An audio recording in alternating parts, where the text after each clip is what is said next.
Ngayong gabi sa reaksyon, silipin natin ang mga balita sa likod ng mga headline. Na-realize namin sa Pilipinas talaga, may kailangan iisipin din yung needs ng young children, or children in general, yung need nila to play. That's why we need to also really allocate a space for them. Ang recipients po na rineport nila, 25 municipalities yung NABCOR funded, but out of the 25, none confirmed receipt. Unti-unti na raw nawawala ang espasyo para sa mga palaruan sa mga eskwelahan at mga komunidad. Ayon sa NGO na Play Pilipinas, nasa 16% na lamang ang mga eskwelahang may playground, habang 4% naman sa mga urban communities. Sa panahon ng mobile at online games, may puwang pa ba ang palaruan para sa Generation Z?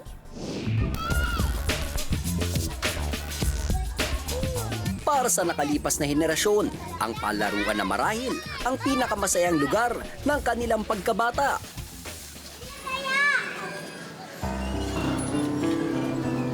Nakakapanghinayang dahil ang lugar na ito hindi na nasilayan ng 8 taong gulang na si Kurt.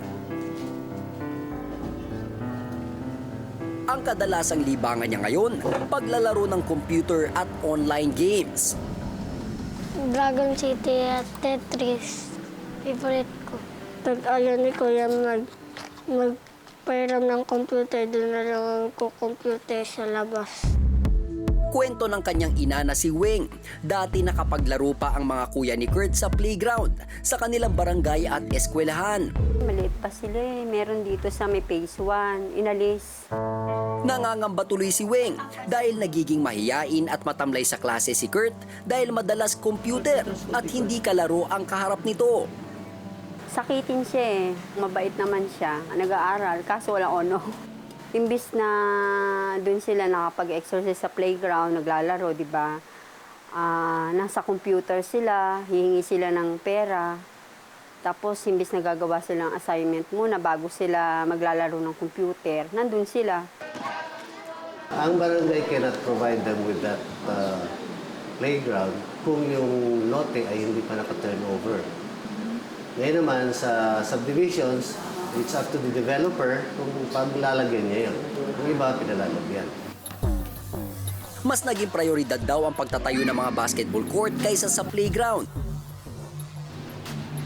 Ang mga ito ang problemang nakita ng organisasyong Play Pilipinas, kaya naisipan nilang pag-ibayuhin ang advokasyang magtayo ng mga palaruan sa iba't ibang sulok ng bansa. Napapansin namin na puro na lang mall. Ang gusto namin sana is apart from just exposing them to these things, but we also wanted them to develop yung kanilang overall skills, overall faculties. Hindi raw sapat ang basketball court lang para ma-develop ang physical, social at intellectual na pangangailangan ng mga bata edad 12 pababa. Bukod dito ay delikado rin para sa mga bata ang walang ligtas na lugar na mapaglalaruan sa labas ng bahay. Saan sila maglalaro? Sa daan. Alam naman natin ang daan delikado para sa mga bata kasi maraming kotseng dumadaan, baka masagasaan. Dagdag pa ng isang pediatrician, mas nakatutulong din daw sa mga bata ang paglalaro sa mismong palaruan kaysa sa bahay at sa pamamagitan ng computer lang.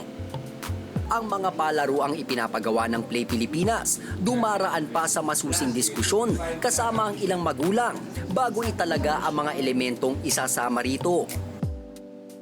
Apart from the usual slide, your swing, we made a motorcycle, parang a figure of a motorcycle out of old tires.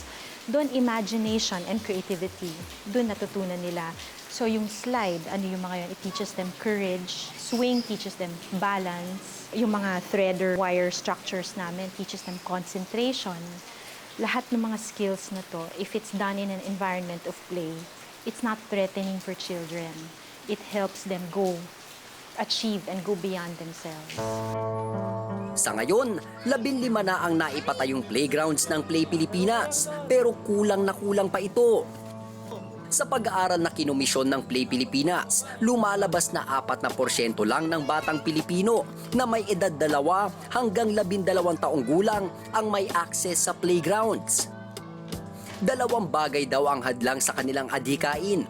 Una, hindi raw problema ang limitadong espasyo, kundi ang kulang daw na suporta ng ilang lokal na pamahalaan. Sa urban areas, posibleng walang space, pero alam mo, kailangan din ng willpower yan ng local government. Ikalawa, ang tamang paggabay ng magulang o nakakatanda sa mga bata, lalo't maraming makabagong teknolohiya na aagaw sa atensyon ng isang bata. It goes back to provision. Dapat tayo yung nagpaplano para sa mga kabataan. Dapat maglagay tayo ng provision for them, a space for them to play, where they can really be children, where they can really learn the skills that they will need pagkalaki nila. Sabi nga, minsan lang maging bata, ipagkakait pa ba natin sa kanila ang karapatang makapaglaro sa lugar na makakatulong sa paghubog ng kanilang pagkatao? Ako po si Renzo Kiko, nag-uulat para sa Reaksyon.